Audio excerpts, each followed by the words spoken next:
Telangana express updates చూద్దాం. Telangana governor Jishnu Dev Varma దత్త తీసుకున్న కొండపర్తి గ్రామంలో జిల్లా కలెక్టర్ దివాకర టీఎస్తో కలిసి governor joint secretary Bhavani Shankar పర్యటించారు. కొండపర్తి గ్రామంలో జరుగుతున్న అభివృద్ధి పనులలో భాగంగా కమ్యూనిటీ భవనం, పాఠశాల, అంగన్వాడీ కేంద్రంతో పాటు కొమరం భీం, బీర్సముండా విగ్రహాలకు పరిశీలించారు. త్వరలోనే రాష్ట్ర గవర్నర్ జిష్ణుదేవ్ వర్మ కొండపర్తి గ్రామానికి వస్తారని తెలిపారు. గవర్నర్ పర్యటన ఉండడంతో పెండింగ్ పనులను త్వరగా పూర్తి చేయాలని అధికారులు ఆదేశాలు జారీ చేశారు జిల్లా కలెక్టర్ దివాకర.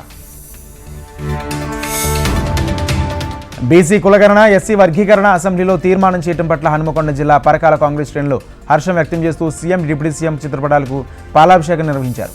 దేశంలో ఏ రాష్ట్ర ముఖ్యమంత్రి చేయలేని సాహసం చేసి రేవంత్ రెడ్డి చేశారన్నారు. 75 ఏళ్లలో ఏ రాజకీయ పార్టీ కూడా ఇటువంటి సాహసం చేయలేదన్నారు. ములుగు ఎమ్మెల్యే క్యాంప్ కార్యాలయం ముందు రాహుల్ గాంధీ, రేవంత్ రెడ్డి, మంత్రి సీతక్క చిత్రపటాలకు కాంగ్రెస్ శ్రేణులు పాలాభిషేకం చేశారు. ఎన్నికల ముందు ఇచ్చిన హామీ ప్రకారం రాష్ట్ర ప్రభుత్వం బీసీల కులగణన చేపట్టిందన్నారు. స్థానిక సంస్థల ఎన్నికల్లో బీసీలు కాంగ్రెస్ పార్టీకి ఓట్లు వేసి గెలిపించేలా కార్యకర్తల ఇంటింటా ప్రచారం నిర్వహించాలని ములుగు జిల్లా బీసీసీఎల్ అధ్యక్షులు వంగా రవి యాదవ్ తెలిపారు. నిజామాబాద్ జిల్లా బీజేపీ అధ్యక్షుడిగా రెండోసారి ఎన్నికైన సందర్భంగా దినేష్ కులాచారిని కమలం శ్రేణులు ఘనంగా సన్మానించాయి. రెండోసారి అధ్యక్షుడిగా ఎంపిక చేయడంతో సహకరించిన ఎంపీ ధర్మపురి అరవింద్కి, కేంద్ర మంత్రి కిషన్ రెడ్డికి ఆయన ధన్యవాదాలు తెలిపారు. స్థానిక సంస్థల ఎన్నికలు, ఎమ్మెల్సీ ఎలక్షన్స్తో పార్టీని విజయ తీరాలకు తీసుకెళ్లాలని తెలిపారు. పార్టీ అభ్యర్థులకు గెలిపించుకునేందుకు బాధ్యత తనపై ఉందని కార్యకర్తలు సహకరించాలని విజ్ఞప్తి చేశారు. ఎమ్మెల్సీ తీర్మార్ మల్లనపై కరీంనగర్ సిపికి రెడ్డిలు ఫిర్యాదు చేశారు. వరంగల్లో జరిగిన బీసీ గర్జనలో రెడ్లపై పరుష పదజాలంతో విమర్శించడం ఆ సామాజిక వర్గం మండిపడింది. తీర్మార్ మల్లనపై చర్యలు తీసుకోవాలని తెలంగాణ రెడ్డి సంఘాల ఐక్యవేదిక డిమాండ్ చేసింది. కొమరం భీంగూడలో మౌలిక వసతులు కల్పించాలని కోరుతూ ఆదివాసీలు పోస్ట్ కార్డులతో నిరసన చేపట్టారు. జిల్లా తపాలా కార్యాలయం వద్ద మూకముడిగా పోస్ట్ కార్డులను పోస్ట్ చేశారు.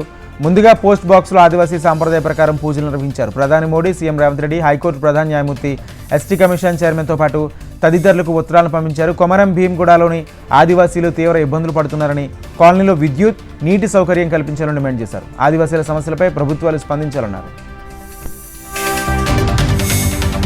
నారాయణపేట జిల్లా ఉట్కూరు మండలంలో నారాయణపేట కొడంగల్ ఎత్తిపోతల పథకంలో భాగంగా ఉట్కూరు పెద్ద చెరువు నుంచి నీటిని తరలించేందుకు బాపూర్ సమీపంలో పంప్ హౌస్, విద్యుత్ ఉప కేంద్రం నిర్మాణం కోసం డిజైన్ చేశారు.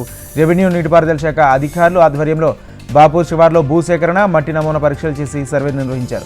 విషయం తెలుసుకున్న రైతులు సర్వే పనులు నిలిపివేయాలని ఆందోళన చేశారు. నోటీసులు, సమాచారం ఇవ్వకుండా తమ పొలాల్లో సర్వే చేపట్టడం సరికాదన్నారు. గ్రామసభ ద్వారా ముందస్తు సమాచారం తెలిపి తమ డిమాండ్లను అంగీకరిస్తే భూములు ఇచ్చేందుకు సిద్ధమన్నారు.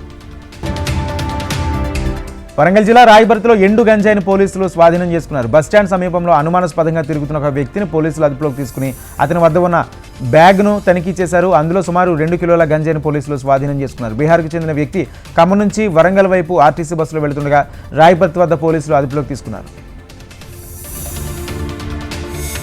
నవనరసింహ క్షేత్రంలో ఒకటైన జగిత్యాల జిల్లా ధర్మపురి లక్ష్మణసింహస్వామి అనుబంధ దేవాలయం యమధర్మరాజు ఆలయంలో భరణి నక్షత్రం సందర్భంగా ప్రత్యేక పూజలు నిర్వహించారు.